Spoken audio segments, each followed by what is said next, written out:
बिहार में तीसरे और आखिरी दौर का मतदान लगातार जारी है। बढ़ चढ़कर लोग हिस्सा ले रहे हैं और 9:30 बजे तक यानी कि अब से आधे घंटे पहले तक का जो रिकॉर्ड मतदान है वो बताता है 7.5% से ज्यादा। और अगर इसी तरह की स्थिति बनी रही तो यकीनन पहले और दूसरे चरण में जो पोलिंग हुई थी उसके मुकाबले आज की पोलिंग ज्यादा हो सकती है। सबसे ज्यादा महत्वपूर्ण यह है कि आज ज्यादातर जिन इलाकों में पोलिंग होनी है, आपको बता दें कि वहां पर जाति के हिसाब से अगर हम देखें तो मुस्लिम फैक्टर एक बहुत बड़ा रोल अदा करने वाला है। इसी वजह से शायद तमाम उम्मीदवारों की ओर से उनको अपने पलड़े में लाने की कोशिश की गई है। दूसरी तरफ मिथिलांचल के कुछ हिस्से हैं जहां पर ब्राह्मण मतदाता ज्यादा बढ़ चढ़कर हिस्सा लेंगे। दूसरी तरफ सहरसा, सुपौल, ये इलाके जो यादव बहुल बेल्ट है।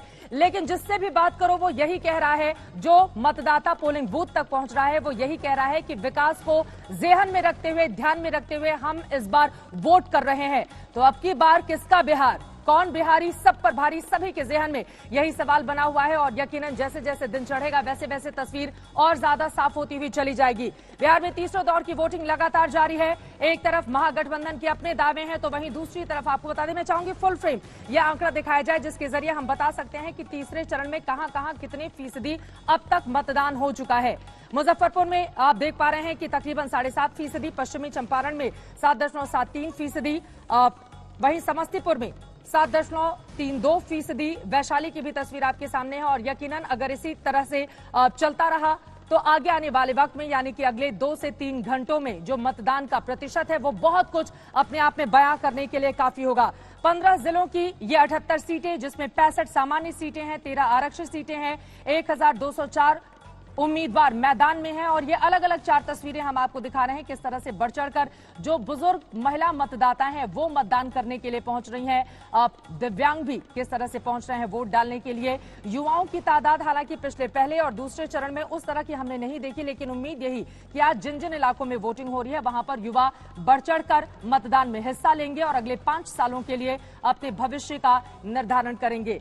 लेकिन जो 2 लड़के इस चुनाव को बेहद दिलचस्प बना रहे हैं, चिराग पासवान और तेजस्वी यादव, आज के इस तीसरे दौर के आखिरी चरण के मतदान को लेकर 31 साल के तेजस्वी यादव और 36 साल के चिराग पासवान की ओर से क्या दावा किया गया है, किस तरह की अपील की गई है, बदलाव की किस तरह से बात रखी गई है, जरा सुनिए।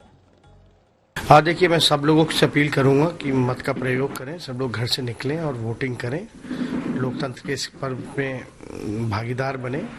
और आप जानते हैं कि बिहार जो है अपने भविष्य को लेकर के फैसला लेने का काम करेगी। और जहां तक पहले 2 चरणों की बात अगर कहें तो 2 चरण जो है लगभग एक पक्ष मतदान हुआ है, लगभग हम लोगों को 2/3 की ओर जो है बिहार अब तीसरे फेज में बढ़ रहा है।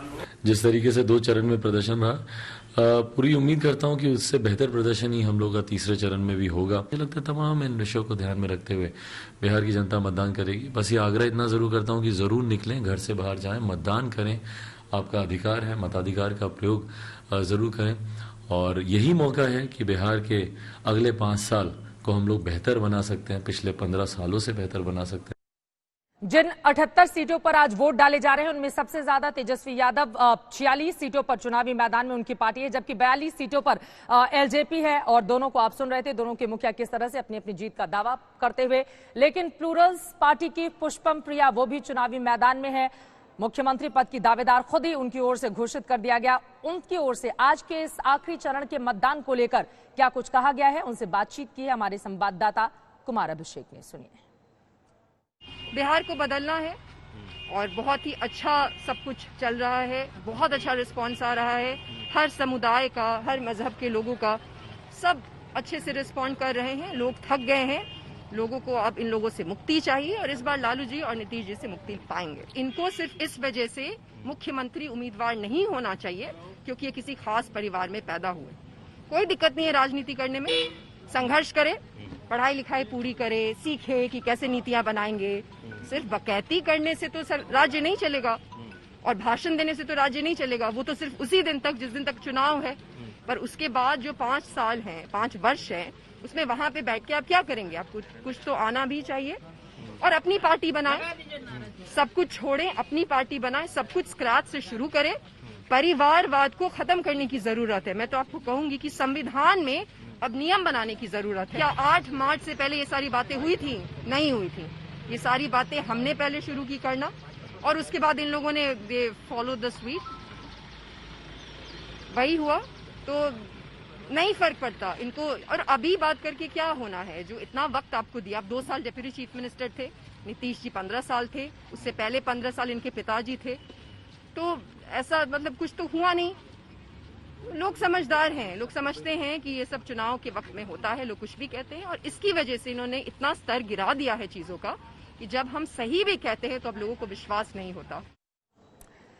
युवा उम्मीदवारों की भरमार है। आप देख पा रहे हैं कि किस तरह से लगातार प्लूरल्स पार्टी की मुखिया हमला करती हुई नीतीश कुमार पर। वैसे आपको ये भी बताते चले कि दिलचस्प है ये चुनाव, और इन सब के बीच काले रंग के कपड़े में पुष्पम प्रिया को आप देख रहे थे। वैसे तो शनिवार का आज दिन है, जो लोग ज्योतिष पे भरोसा करते हैं वो शनिवार को ही काले कपड़े पहनते हैं, लेकिन प्लूरल्स पार्टी की मुखिया हमेशा लगभग आपको 90% जब आपने बिहार चुनावों के दौरान देखा हो वो काले रंग के कपड़े और काले रंग के मास्क में आपको दिखाई दिए हैं। लेकिन अब की बार किसका बिहार, इसी सवाल के साथ हम चर्चा की शुरुआत करेंगे। 3 बेहद खास मेहमान स्टूडियो में इस वक्त हमारे साथ जुड़े हुए हैं। CSDS के डायरेक्टर संजय कुमार जी हमारे साथ मौजूद हैं, वरिष्ठ पत्रकार आशुतोष हमारे साथ मौजूद हैं, और पॉलिटिकल एनालिस्ट प्रोफेसर संगीत रागी हमारे साथ जुड़ चुके हैं। लेकिन उसके पहले अपने रिपोर्टर्स का हम ग्राउंड जीरो पर रुख करेंगे। सहरसा से रोहित हमारे साथ मौजूद हैं और दरभंगा से कुमार अभिषेक हमारे साथ जुड़ चुके हैं।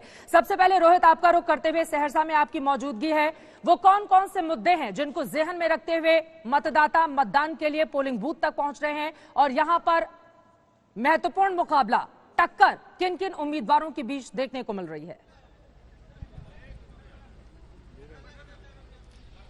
देखिए चित्रा, इस वक्त मैं एक आदर्श मतदान केंद्र पर मौजूद हूँ सहरसा में, और यहाँ से अगर पहले मुद्दों की अगर बात करें तो पहली बार बिहार की राजनीति में ऐसा देखने को मिला है कि बेरोजगारी एक बहुत बड़ा मुद्दा बनकर सामने आया है। हर बार जो है वो कहीं ना कहीं बिहार में लोग जाति के नाम पर वोट करते हैं, लेकिन पहली बार तेजस्वी यादव ने एक एजेंडा सेट किया, उस एजेंडे पे वो कायम रहे। लगातार लोग उनके खिलाफ जंगल राज के आरोप लगाते रहे, और भी 2 युवराज की सरकार कहते रहे, लगातार तरह तरह से तेजस्वी यादव पे जो हमले बोले गए, लेकिन उन्होंने अपना एजेंडा बिल्कुल से हिले नहीं। उन्होंने बोला कि बेरोजगारी एक मुद्दा है, और वो मुद्दा जो है कहीं ना कहीं लोगों के साथ कनेक्ट भी किया है, और उसको भी जहन में रख के लोग जो है वोट कर रहे हैं। दूसरी तरफ प्रधानमंत्री हो या फिर नीतीश कुमार हो, उन लोगों ने विकास का मुद्दा उठाया है, लोगों को जंगल राज की भी याद दिलाई है। लेकिन अब इसमें देखना यह है कि क्या जो बिहार के मतदाता हैं वो किन मुद्दों से जो है अपने आप को जोड़ते हैं और वोट करते हैं। लेकिन बहरहाल इस आदर्श मतदान केंद्र पर आप देखिए लगातार जो लोग हैं वो यहाँ पहुंच रहे हैं मतदाता, और उनके लिए कोरोना काल में इंतजाम भी जो देखिए किस तरीके से किए गए हैं। मतदाताओं को यहाँ पे ग्लव्स पहनाया जा रहा है, सैनिटाइज किया जा रहा है, उनके बॉडी का टेम्परेचर भी जो है लिया जा रहा है। तो कोरोना काल में कोशिश ये हो रही है कि सुरक्षित तरीके से जो है वो मतदान हो। हालांकि 2 गज की दूरी का थोड़ा बहुत आप देख सकते हैं यहाँ पालन नहीं हो रहा है, लोग एक दूसरे से चिपक कर खड़े हैं। लेकिन कैंडिडेट्स की बात करें तो आरजेडी से सहरसा के उम्मीदवार हैं बाहुबली आनंद मोहन की पत्नी लवली आनंद, वो इस बार यहाँ से चुनावी मैदान में हैं, और उन्हें टक्कर दे रहे हैं आलोक रंजन जो कि बीजेपी से हैं। और साथ ही एक जानकारी और दूंगा, सहरसा से साथ ही में मधेपुरा जो एक है विधानसभा, वहां से पप्पू यादव जो है वो भी चुनावी मैदान में है, अपनी पार्टी के मुख्यमंत्री उम्मीदवार भी हैं। तो देखने वाली बात ये होगी कि ये जो कोसी का पूरा बेल्ट है जहाँ पे यादवों के साथ मुस्लिम की भी आबादी है, किस तरीके से जो है ये जो कास्ट कॉम्बिनेशन होता है वो वोट को प्रभावित करता है, किसके पक्ष में जाता है और किसे नाखुश करेगा, ये तो अब 10 तारीख को ही पता चलेगा। चित्रा, ये महत्वपूर्ण जानकारी रोहित आपने दी है। आपको बता दें कि सहरसा की 4 सीटों पर विधानसभा के लिए वोट डाले जा रहे हैं आखिरी चरण के इस दौर में। मधेपुरा का भी जिक्र किया, ये दोनों वो इलाके हैं यादव बहुल जो माने जाते हैं, वहां पर भी 4 सीटों के लिए आज वोटिंग हो रही है। लेकिन अब आपको सीधे दरभंगा लिए चलते हैं जहां की 5 सीटों पर मतदान आज सुबह 7 बजे से ही लगातार जारी है। कुमार अभिषेक वहां से जुड़े हुए हैं। कुमार, आपने पुष्पम प्रिया से भी बातचीत की है अपनी जीत के दावे करते हुए और ये कहते हुए कि हमने तो चुनाव का पूरा एजेंडा चेंज कर दिया है, लेकिन जिस पोलिंग बूथ पर आपकी मौजूदगी है वो मुद्दे कौन से हैं जिनको जेहन में रखकर वोटिंग के लिए पहुंच रही है जनता? देखिए चित्रा, हम दरभंगा शहर के एक पोलिंग बूथ पर मौजूद हैं, और अब सुबह से जो लाइन थी वो धीरे धीरे कतार कम है। 2-4 लोग हर बूथ पर इस वक्त दिखाई दे रहे हैं, और इक्के दुक्के की तादाद में लोग आ रहे हैं। कोविड प्रोटोकॉल का पालन पूरा यहाँ दिखाई दे रहा है। सैनिटाइजर हो, हैंड ग्लव्स हो, मास्क हो, इसके साथ ही यहाँ पर वोटिंग दिखाई दे रही है। लेकिन दरभंगा मिथिलांचल का सबसे मुख्य शहर और यहां पर 5 सीटों पर आज चुनाव है। दरभंगा शहर संजय सरावगी बीजेपी का यह गढ़ कहा जाता है। इस बार आरजेडी ने यहां से अमरनाथ गामी को उतारा है, जो कि पहले उनका भी आरएसएस का बैकग्राउंड रहा है, जेडीयू के साथ लंबे समय तक रहे हैं और इस बार दरभंगा से अपनी किस्मत आजमा रहे हैं। लेकिन प्रिया पुष्पम जो हैं उन्होंने वोट किया है, यहीं की रहने वाली हैं, हालांकि 2 जगहों से लड़ रही हैं। इस बार वो बिस्फी से चुनाव लड़ रही हैं, जो कि मधुबनी में पड़ता है और तीसरे चरण में उनका भी वोटिंग उनका भी क्षेत्र है, वो 2 जगहों से चुनाव लड़ी हैं। इसके अलावा अब्दुल बारी सिद्दीकी बड़ा नाम है इस इलाके से। चित्रा, आपको एक और बात याद होगी कि यहाँ का एक जाले सीट है जहां पर एएमयू और खासकर जिन्ना का जिन्न भी निकला था कुछ दिन पहले, जब ये पता चला कि जिस छात्र नेता ने जिन्ना की बात उठाई थी वो यहां से कांग्रेस के टिकट पर चुनाव लड़ रहे हैं। तो इस इलाके में तमाम तरह के समीकरण, तमाम तरह के मुद्दे देखने को मिले हैं।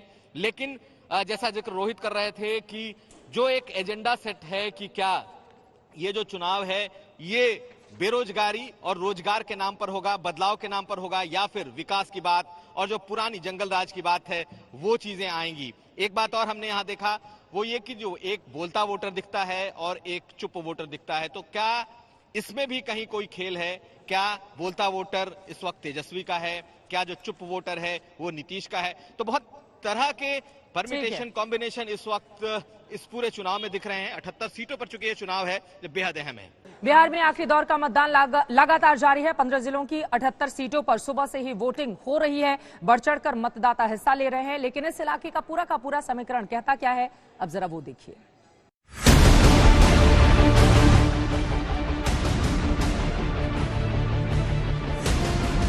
आज की सुबह बिहार के भविष्य की बुनियाद रचने वाली सुबह है। आज बिहार के मतदाता लोकतंत्र के पर्व के अंतिम चरण में मतदान करेंगे। वो मतदान करेंगे बिहार के भविष्य को बेहतर बनाने के लिए। आज अंतिम चरण का चुनाव है। 15 जिलों की 78 सीटों पर मतदान होंगे। इनमें 65 सामान्य सीटें हैं, जबकि 13 आरक्षित सीटें हैं। तीसरे चरण में कुल 1204 उम्मीदवार मैदान में हैं। अगर समझा जाए कि इन 78 सीटों पर 2015 में किसका जलवा रहा है, तो 78 सीटों में जेडीयू ने 23 सीटों पर जीत दर्ज की थी। आरजेडी ने 78 में से 20 सीटें जीती थी। 78 सीटों में बीजेपी के खाते में 20 सीटें गई थी। कांग्रेस ने इन्हीं 78 सीटों में 11 पर जीत दर्ज की थी। मगर पेच ये है कि 2015 में जहां नीतीश कुमार, आरजेडी और कांग्रेस ने मिलकर चुनाव लड़ा था, वहीं 2020 में नीतीश कुमार के खिलाफ आरजेडी, कांग्रेस के साथ साथ चिराग पासवान भी चुनौती बनकर खड़े हैं। ऐसे में 2020 का विधानसभा चुनाव नीतीश कुमार के लिए 2015 के मुकाबले ज्यादा मुश्किल है और ऐसे में अपनी सीट बचा पाना उनके लिए बहुत बड़ी चुनौती। बात अगर तीसरे चरण में वीआईपी चेहरों की हो, तो ऐसे कई चेहरे हैं जिनकी किस्मत का फैसला इसी तीसरे चरण में होगा। सिमरी बख्तियारपुर सीट से वीआईपी पार्टी के मुखिया मुकेश सहनी मैदान में हैं। उनके सामने आरजेडी के यूसुफ सलाउद्दीन हैं। सुपौल सीट से जेडीयू के विजेंद्र प्रसाद यादव हैं। उनके सामने कांग्रेस के मिन्नतुल्लाह रहमानी मैदान में हैं। मोतिहारी में बीजेपी के प्रमोद कुमार चुनावी मैदान में हैं। उनके सामने आरजेडी के ओम प्रकाश चौधरी हैं। मधेपुरा में आरजेडी के चंद्रशेखर मैदान में हैं और उनके सामने जन अधिकार पार्टी के मुखिया पप्पू यादव हैं। जबकि जेडीयू के निखिल मंडल यहां से चुनाव लड़ रहे हैं। यहां मुकाबला त्रिकोणीय है। बात अगर आपराधिक पृष्ठभूमि वाले प्रत्याशियों की हो, तो 371 प्रत्याशियों के खिलाफ आपराधिक केस हैं। 31% प्रत्याशियों का आपराधिक इतिहास है। तो प्रत्याशियों की जन्म कुंडली बिहार की जनता के पास है। उनके वादे और इरादों से भी बिहार की जनता वाकिफ है। अब इन 15 जिलों की जनता को तय करना है कि वो किसकी किस्मत का क्या फैसला करती है। आज तक ब्यूरो। अब की बार किसका बिहार, सभी के ज़हन में ये सवाल बना हुआ है। राजनेताओं के अपने अपने दावे। आखिरी दौर के मतदान के लिए बढ़ चढ़कर अब चुनावी रैलियां की गई, जनसभाएं की गई, ताकि मतदाता ज्यादा से ज्यादा इन तमाम पार्टियों के पक्ष में मतदान कर सके। लेकिन जनता बेहद समझदार है, कुछ बोल रहे हैं तो कुछ चुप्पी भी साधे हुए हैं। दिलचस्प होगा इस बार यह देखना कि 10 तारीख को नतीजे किसके आते हैं पक्ष में।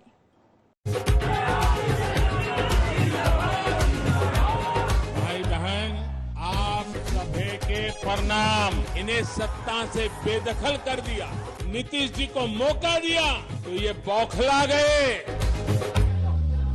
सड़क है उसमें बाईपास बनवाएंगे। के बाद 10 लाख रोजगार तो कीजिएगा कि नहीं कीजिएगा, जिताइएगा। आप पैसा कहाँ से लाओगे? जिसके चलते अंदर गए उसी पैसा से होगा। 12 बड़े निर्णय हम लेकर आए। Bihar first, Bihari first. जिया हो बिहार के लाला। बिहार की जनता ने नेताओं के वादे सुन लिए। के मुद्दे पे लड़ेंगे। बिहार की जनता ने नेताओं के जीत के इरादे सुन लिए। बिहार में फिर एक बार एनडीए सरकार बनने जा रही है और ये मेरा अंतिम चुनाव है। अंत भला तो सब भला।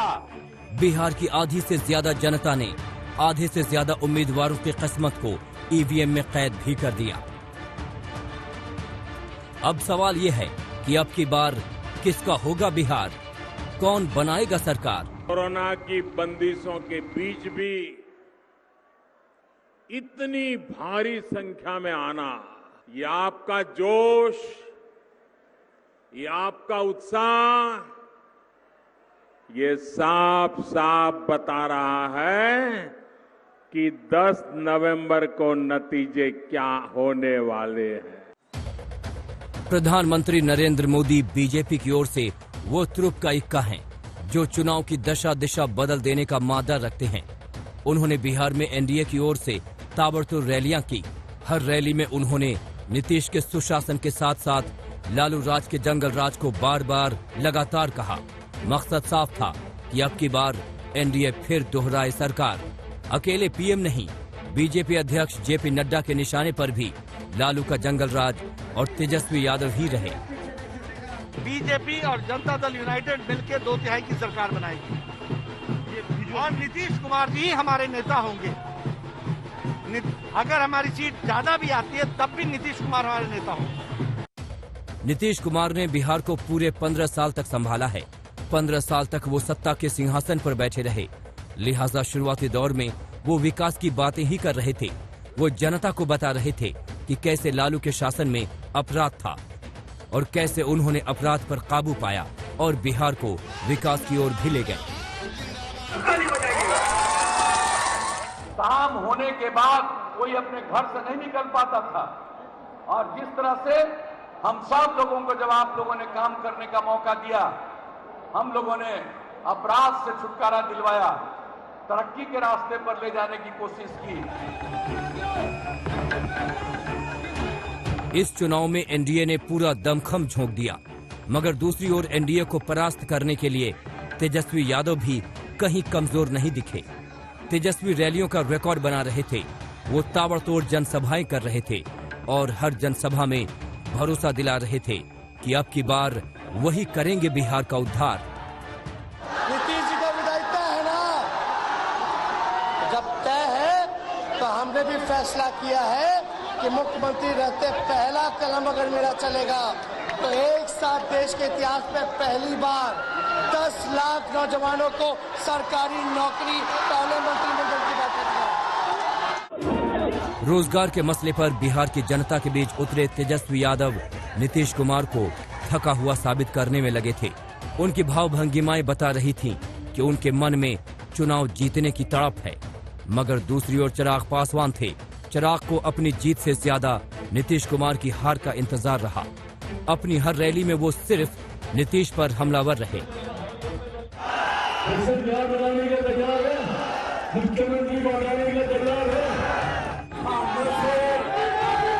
सबके अपने अपने दावे हैं, कोई नहीं कह रहा है कि वो हार रहे हैं।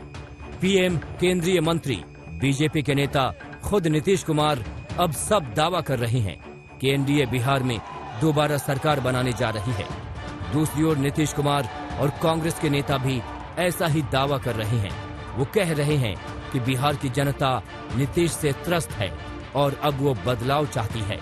मगर ये दावे नेताओं के हैं। बिहार की जनता क्या चाहती है, ये 10 नवंबर को मालूम चलेगा। आज तक ब्यूरो। किसका होगा राज तिलक? नमस्कार, सुबह के 10:30 बज चुके हैं। आज तक पर आप सभी का बहुत स्वागत है। आपके साथ मैं हूं चित्रा त्रिपाठी। बिहार में तीसरे और अंतिम दौर के लिए आज सुबह 7 बजे से ही मतदान लगातार जारी है। सुबह 9:30 बजे तक का आंकड़ा 7.5% रिकॉर्ड वोटिंग की ओर इशारा करता है। और ये वो तमाम जिले हैं, 15 जिलों की जिन 78 सीटों पर सुबह से वोटिंग हो रही है, ये वो तमाम जिले हैं जहां पर बिहार के बाकी हिस्सों के मुकाबले ज्यादा मतदान होता है। उम्मीद यही कि अपने तमाम पुराने रिकॉर्ड को ध्वस्त करते हुए तेजी से आगे बढ़े बिहार। लेकिन अब की बार किसका होगा बिहार, ये सबके जहन में बड़ा सवाल है। हम आपको जरा कंप्यूटर बाबा की मदद से जहां जहां पर इस वक्त मतदान चल रहा है उसके बारे में जानकारी दे देते हैं। देखिए, आज 78 सीटों पर आखिरी दौर का ये मतदान चल रहा है और यहां पर जो तस्वीर, ये बिहार का मैप है और यहां पर हम आपको बता रहे हैं ये नेपाल से सटा हुआ इलाका है। ये पूरा पूर्वी और पश्चिमी चंपारण का इलाका आप देख पा रहे हैं। यहीं पर बिल्कुल सटा हुआ नेपाल में वाल्मीकि आश्रम है जहां पर माना जाता था लव कुश का जन्म हुआ और वहीं पर रामायण की रचना भी महर्षि वाल्मीकि की ओर से की गई थी और सीता वहां पर पातालोक में भी गई थी। बिल्कुल यहां से वॉक करते हुए आप नेपाल जा सकते हैं, एक छोटी सी नदी को पार करते हुए।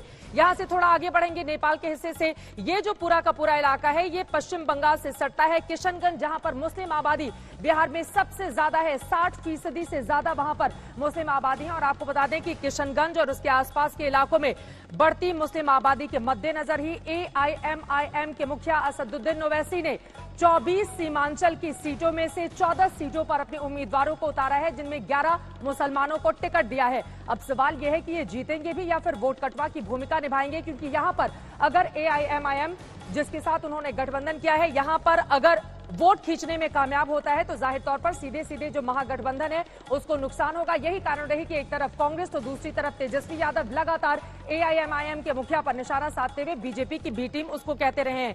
यहीं से बिल्कुल बांग्लादेश भी पास में है। आपको बता दें कि आज सीमांचल की 24 सीटों के अलावा यादव बहुल, चाहे सुपौल की बात करें, सहरसा की बात करें, यहां पर जो मधेपुरा जहां से खुद पप्पू यादव मैदान में है, यहां पर यादव बहुल ये पूरा का पूरा बेल्ट, पूरा का पूरा इलाका और लालू प्रसाद यादव MY समीकरण के मद्देनजर यहां पर लगातार एक बड़ी जीत लड़ते रहे, जीतते रहे हैं। लेकिन इस बार क्या होगा ये अपने आप में काफी ज्यादा दिलचस्प होगा। जबकि मिथिलांचल जो ब्राह्मणों की बहुलता वाला पूरा इलाका है, बीजेपी वहां पर अच्छा करती रही है, लेकिन इस बार तस्वीर क्या होगी ये अपने आप में बड़ा सवाल है। आगे बढ़ते हुए अब जरा हम महारथियों की अगर बात कर लें कि कौन कौन से वो दिग्गज हैं जो चुनावी मैदान में हैं, उनका जिक्र करना बहुत जरूरी हो जाता है। और यकीनन कौन कौन से महारथी जिनकी किस्मत दांव पर लगी हुई है, सभी वो बड़े चेहरे। मैं चाहूंगी कि महारथी यहां पर आ जाए, कुछ तकनीकी दिक्कत आ रही है।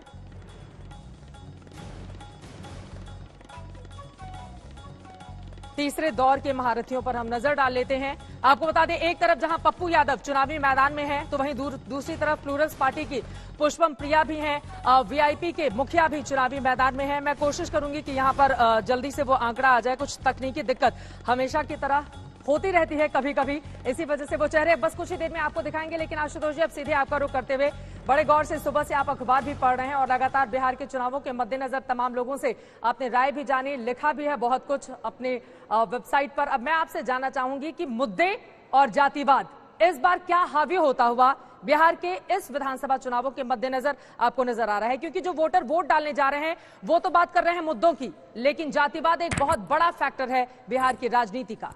देखिए, ये कहना तो लगभग असंभव सी बात होगी कि बिहार के अंदर पोलिंग होगा या हिंदुस्तान में कहीं भी पोलिंग होगा और जाति के आधार पर वोट नहीं पड़ेगा।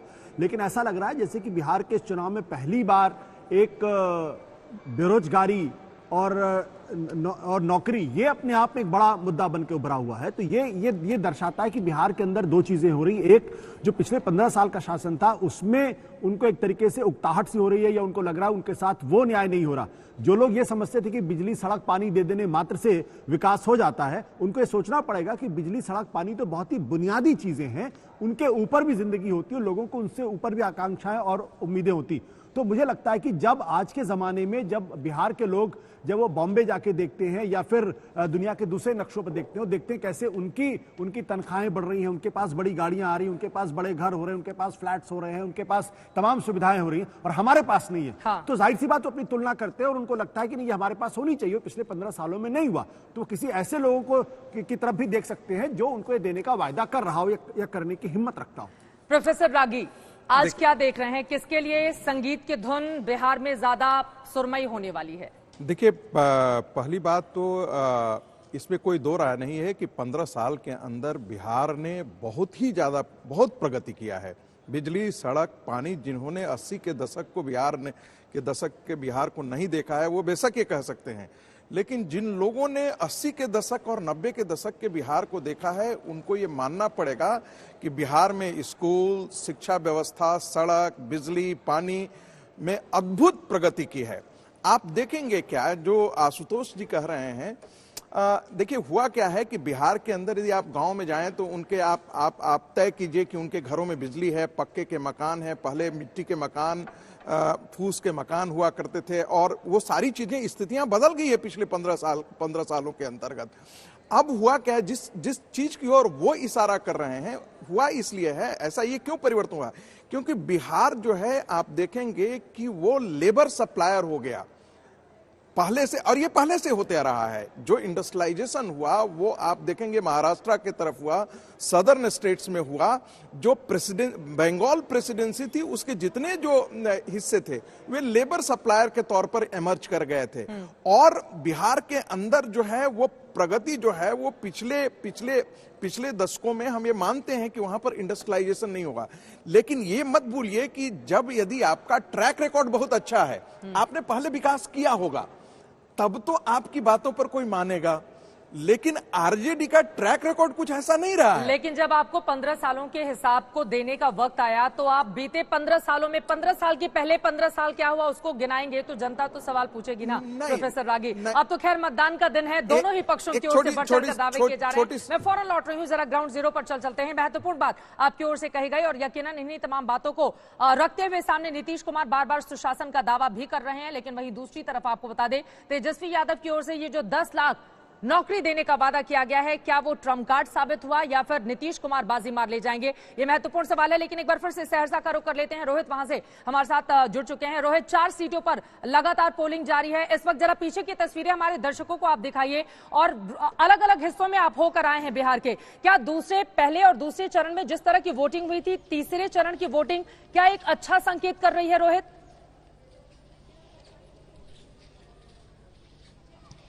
जी देखिए चित्रा, पहले और दूसरे चरण की जो वोटिंग हुई थी और अगर आंकड़े देखें 9-10 बजे तक का तो सुस्त रफ्तार थी, लेकिन तीसरे चरण में हम देख रहे हैं कि लोग जो है थोड़ा एग्रेसिवली वोट करने आ रहे हैं, चाहे वो शहरी इलाके में हो या फिर ग्रामीण इलाके में। लोग लगातार अपने घरों से बाहर निकल रहे हैं और ऐसा माना जा रहा है कि आज शाम जब वोटिंग खत्म होगी तो पहले और दूसरे चरण के मुकाबले तीसरे चरण में जो है वो वोटिंग परसेंटेज जो है वो ज्यादा हो सकता है।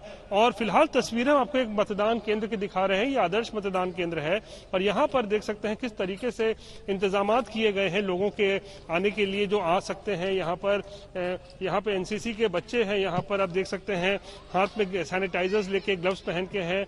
जो भी वोटर आ रहा है उनको ग्लव्स दिया जा रहा है, मास्क दिया जा रहा है। तो बेहद दिलचस्प तरीके से जो है यहाँ पर एक फीलिंग जो हो, एक उत्सव का फीलिंग आए लोगों के बीच में, वोटर्स के बीच में, उस तरीके का माहौल बनाया जा रहा है। लेकिन जहां तक मुद्दों की आप बात कर रही थी तो पहले चरण में हम लोगों ने देखा था किस तरीके से प्रधानमंत्री नरेंद्र मोदी भी जो है वो नीतीश कुमार के काम की बात कर रहे थे, सुशासन की बात कर रहे थे। लेकिन दूसरे चरण के बाद से उन्होंने पूरा नैरेटिव ही चेंज कर दिया और जंगल राज पे आ गए और बार बार तेजस्वी यादव, राहुल गांधी पर हमलावर रहे। तो जाहिर सी बात है ये सब मुद्दे रहे हैं कि एनडीए की तरफ से कि लोगों को लालू राबड़ी शासनकाल की याद दिलाई जाए। लेकिन वही दूसरी तरफ तेजस्वी यादव जो है उनका एकमात्र एजेंडा रहा बेरोजगारी के इर्द गिर्द ही उनका पूरा जो कैंपेन जो है उसको रचा गया था और अपने वो एजेंडे से डिगे नहीं।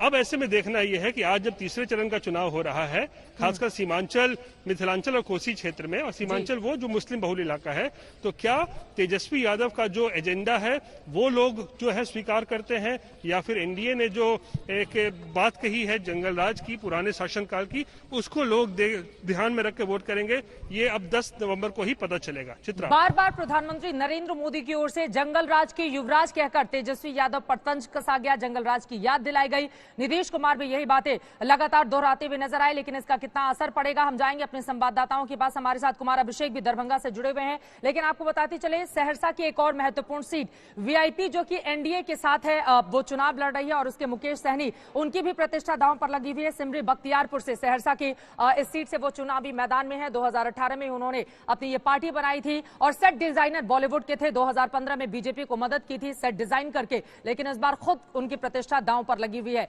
उनके बारे में भी हम चर्चा करेंगे, लेकिन उसके पहले आपको सुनाते हैं कांग्रेस पार्टी के वरिष्ठ नेता तारिक अनवर की ओर से आज के इस चुनावी मुकाबले को लेकर, आज जो मतदान चल रहा है उसको लेकर क्या कुछ कहा गया है। उनसे बातचीत की हमारे संवाददाता ने, सुनिए। अक्सर जिस तरीके से हमने वोटिंग देखी है पहले 2 फेज में कम वोटिंग हुई, इस बार उम्मीद की जा रही है कि वोटिंग ज्यादा होगी। डेवलपमेंट और जॉब्स का मुद्दा आप लोगों ने उठाया है, लेकिन लोग सवाल कर रहे हैं कि क्या बिहार जात पात से ऊपर उठ के वोट देगा? देखिए, हम लोग तो यही उम्मीद कर रहे हैं। इस बार बिहार का एजेंडा बदला हुआ है। कोशिश जरूर हुई थी कि धार्मिक और ध्रुवीकरण और इस तरह से भावनात्मक नारे दिए गए, लेकिन बिहार के लोग जो बिहार की वस्तु स्थिति है उसको देख रहे हैं, समझ रहे हैं। और हमको लगता है कि इस बार सबसे बड़ा मुद्दा बेरोजगारी का होगा जी, और उसको लेकर खास तौर पर युवा पीढ़ी के अंदर जी एक बहुत उत्साह है। तारिक अनवर साहब गिना रहे हैं कि सबसे बड़ा मुद्दा बेरोजगारी का होगा, उसी को ध्यान में रखते हुए जनता वोटिंग करेगी। लेकिन यहाँ पर संगीत रागे हंसते हुए आपकी इस मुस्कुराहट के पीछे की वजह क्या है मैं जानूंगी, लेकिन उसके पहले दरभंगा एक बार जल्दी से चलते हैं। कुमार अभिषेक वहां से हमारे साथ जुड़े हुए हैं। अभिषेक, अभी तक की स्थिति जिस पोलिंग बूथ पर आप मौजूद हैं वहां की क्या बयां करती है?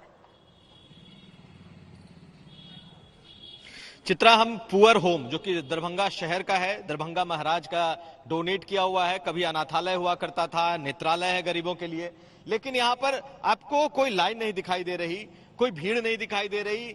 2-4 लोग जरूर वोट करते हुए दिख रहे हैं, इक्के दुक्के लोग आ रहे हैं। कोविड प्रोटोकॉल जैसा कि हम लोग सुबह से कह रहे हैं वो सब पालन करते हुए हमें यहाँ पे दिखाई दे रहा है। लेकिन निश्चित तौर पर दरभंगा और मिथिला इस समय कहीं ना कहीं इसकी चर्चा बेहद अहम है। इस चुनाव में बड़े बड़े नेता यहाँ से चुनाव लड़ रहे हैं। अब्दुल बारी सिद्दीकी हैं, चुनाव लड़ रहे हैं। कई लोग इस वक्त हमारे साथ भी हैं, अपने पोते को दिखाने लाए थे। आप इनको लेकर क्या दिखाया, क्या आपने क्या बताया आपने? कहा जी यहाँ वोट पोल हो रहा है, ये कहता हम नहीं गिराएंगे, 18 इयर्स के बाद उनको मिलेगा। तो आपने दिखाया इनको घुमा करके? हाँ, घुमा दिया, बाहर से हमने दिखाया। ये बताइए कि इस बार की चर्चा बड़ी तेज है, क्या है इस बार का किस मुद्दे पे इस बार बहुत ज्यादा चर्चा हो रही है? और जैसे परंपरागत वोट पड़ते थे वही है या कुछ बदलाव है? थोड़ा सा बदलाव हो गया है। अच्छा, ये बदलाव हुआ है। अभी जो युवा वर्ग हैं, जो पहले मतदाता हैं, पहली बार जिनको मिला है, उनमें एक ललक है और वो चाहते हैं जो कुछ बदलाव हो। तो कुछ इस तरह की चीजें भी सुनने को मिल रही हैं चित्रा। लेकिन दरभंगा, मिथिला, इसमें कई और मुद्दे, कई और फैक्टर इस बार काम भी कर रहे हैं। पिछले बार नीतीश कुमार और लालू यादव मिलकर के चुनाव लड़े थे और तब भी ये बीजेपी ने ये सीट जीती थी। इस बार दरभंगा की सीट पर बीजेपी और जदयू साथ साथ है। ऐसे ही कई ऐसी सीटें हैं जो बेहद ही अहम हैं इस बार चुनाव में। लेकिन सबकी ललक, सबकी बात जब हम कर रहे हैं तो यही निकल करके आ रहा है कि क्या इस बार जो जिस एजेंडे पर तेजस्वी यादव ने चुनाव को लाया है, क्या उसी मुद्दे पर चुनाव चल रहा है या फिर लोग परंपरागत तरीके से वोट कर रहे हैं। 2 युवा जिन्होंने नीतीश कुमार का खेल खराब करने की पूरी कोशिश इस पूरे चुनाव के दरमियान में की और आज फिर जब तीसरे चरण के लिए वोटिंग लगातार जारी है, वो दोनों निकलकर सामने आए। एक तरफ जहां ज्यादा से ज्यादा भारी तादाद में मतदान की अपील की गई, तो कैसे किए गए अपने अपने जीत के दावे तेजस्वी यादव और चिराग पासवान को सुनिए। हाँ, देखिए, मैं सब लोगों से अपील करूंगा कि मत का प्रयोग करें, सब लोग घर से निकलें और वोटिंग करें, लोकतंत्र के इस पर्व में भागीदार बने। और आप जानते हैं कि बिहार जो है अपने भविष्य को लेकर के फैसला लेने का काम करेगी। और जहां तक पहले 2 चरणों की बात अगर कहें तो 2 चरण जो है लगभग एक पक्ष मतदान हुआ है। लगभग हम लोगों को 2/3 की ओर जो है बिहार अब तीसरे फेज में बढ़ रहा है। जिस तरीके से 2 चरण में प्रदर्शन रहा, पूरी उम्मीद करता हूं कि उससे बेहतर प्रदर्शन ही हम लोग का तीसरे चरण में भी होगा। मुझे लगता है तमाम इन विषयों को ध्यान में रखते हुए बिहार की जनता मतदान करेगी। बस ये आग्रह इतना जरूर करता हूं कि जरूर निकलें, घर से बाहर जाएं, मतदान करें, आपका अधिकार है, मताधिकार का प्रयोग जरूर करें। और यही मौका है कि बिहार के अगले 5 साल को हम लोग बेहतर बना सकते हैं, पिछले 15 सालों से बेहतर बना सकते हैं। आज के मतदान को लेकर राजनेताओं के अपने अपने दावे हैं, अपने अपने वादे, जिनके जरिए वो चुनावी मैदान में गए। कई प्रतिक्रियाएं निकलकर सामने आई हैं, सुनिए। लवली जी, किस तरीके का मतदान चल रहा है अभी? किस तरीके का चल रहा है? अभी तो देखिए शुरू हुआ है, लेकिन काफी जगह ये हमें शिकायत आ रहा है, जैसे 212 में 7 बजे से ईवीएम खराब है, महिलाएं लौट रही हैं, लोग परेशान हैं। उसी तरह से 206 में, 235 में, 159, मतलब कि दर्जनों अभी तक ईवीएम खराब है। 84 है, 23 है, 203 है, 212 है, 306 है, तो लगभग दर्जनों पे अभी तक हमको शिकायत मिली है कि ईवीएम खराब है और घंटों से लोग परेशान हैं, महिलाएं लौट रही हैं।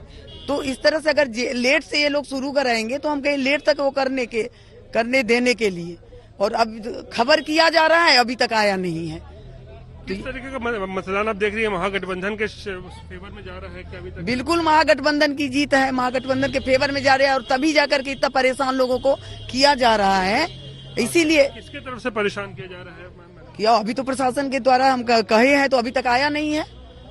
खास करके हम लोगों का जहाँ बूथ है, जहाँ हमारा बूथ का है वही ईवीएम क्यों खराब है, बाकी जगह क्यों नहीं है खराब? और जान लीजिए, आज चुनाव का आखिरी दिन है, अब परसों चुनाव है और ये मेरा अंतिम चुनाव है। अंत भला तो सब भला। अब आप बताइए, वोट दीजिएगा ना इनको? हाथ उठा के बताइए। बहुत बहुत धन्यवाद। हम इनको जीत का माला समर्पित कर दें, जीत का माला समर्पित करें। हम जो बात पहले से कहते रहे हैं कि नीतीश कुमार जी थक चुके हैं, उनसे बिहार संभल नहीं रहा, वो जमीनी हकीकत को पहचान नहीं पाए। और जब आखिरी दिन चुनाव के आखिरी सभा में उन्होंने खुद ही घोषणा कर दी कि अब वो राजनीति से संन्यास ले रहे हैं, तो उन्होंने जो ज़मीनी हकीकत है, अब हो सकता है कि उनको एहसास हुआ होगा और उन्होंने आज घोषणा कर दी राजनीति से संन्यास लेने की। इस दौर में प्लूरल्स पार्टी की पुष्पम प्रिया भी मुकाबले को दिलचस्प बता रही हैं। हालांकि चुनावों के दौरान वो कहां पर ठहरेंगी, ये अपने आप में बड़ा सवाल है, लेकिन यकीनन टीवी और अखबारों की सुर्खियां प्लूरल्स पार्टी की पुष्पम प्रिया लगातार बनती रही। आज जब मतदान के लिए वो पहुंची तो उनकी ओर से क्या कुछ कहा गया, सुनिए। ये बताइए कि आपने मतदान किया, आप बहुत चर्चा में रही, आपने शुरुआत में ही अपने को मुख्यमंत्री कैंडिडेट घोषित किया। इन सब के पीछे इस तरीके से खुद को लॉन्च करने का ये कौन सा तरीका आपका रहा और आप कितनी अपने को इस मामले में सफल देखते हैं? तरीका वही रहा जो कि रहना चाहिए। बिहार को बदलना है, बिहार के लोगों तक पहुंचना था, पहुंचना मुश्किल था, क्योंकि एक जो पूरा तंत्र बना हुआ है उसको भेदने में बहुत परेशानी होनी थी, तो इसीलिए किया। बिहार को बदलना है और बहुत ही अच्छा सब कुछ चल रहा है, बहुत अच्छा रिस्पांस आ रहा है। हर समुदाय का, हर मजहब के लोगों का, सब अच्छे से रिस्पॉन्ड कर रहे हैं। लोग थक गए हैं, लोगों को अब इन लोगों से मुक्ति चाहिए और इस बार लालू जी और नीतीश जी से मुक्ति पाएंगे। लालू और नीतीश जी से मुक्ति पाएंगे, लेकिन लालू जी के बेटे तेजस्वी, पासवान के रामविलास पासवान के बेटे चिराग, ये सब हैं। आप कैसे इन लोगों को आंक रही हैं और आपको क्या लगता है आप खुद को कहां पाएंगी इस राजनीति? मैंने कभी इनको आंकने की वो जहमत नहीं उठाई है, जरूरत नहीं है। सारा डिस्कशन यहीं पे खत्म हो जाता है इनसे संबंधित, कि इनको सिर्फ इस वजह से मुख्यमंत्री उम्मीदवार नहीं होना चाहिए क्योंकि ये किसी खास परिवार में पैदा हुए। कोई दिक्कत नहीं है राजनीति करने में, संघर्ष करे, पढ़ाई लिखाई पूरी करे, सीखे कि कैसे नीतियां बनाएंगे। सिर्फ बकैती करने से तो राज्य नहीं चलेगा और भाषण देने से तो राज्य नहीं चलेगा। वो तो सिर्फ उसी दिन तक जिस दिन तक चुनाव है, पर उसके बाद जो 5 साल हैं, 5 वर्ष हैं, उसमें वहां पे बैठ के आप क्या करेंगे? आपको कुछ तो आना भी चाहिए और अपनी पार्टी बनाएं, सब कुछ छोड़ें, अपनी पार्टी बनाएं, सब कुछ स्क्रैच से शुरू करें। परिवारवाद को खत्म करने की जरूरत है। मैं तो आपको कहूंगी कि संविधान में अब नियम बनाने की जरूरत है कि किसी भी परिवार के किसी व्यक्ति का बेटा या बेटी उस पार्टी से चुनाव नहीं लड़े। इन चीजों को करने की जरूरत है।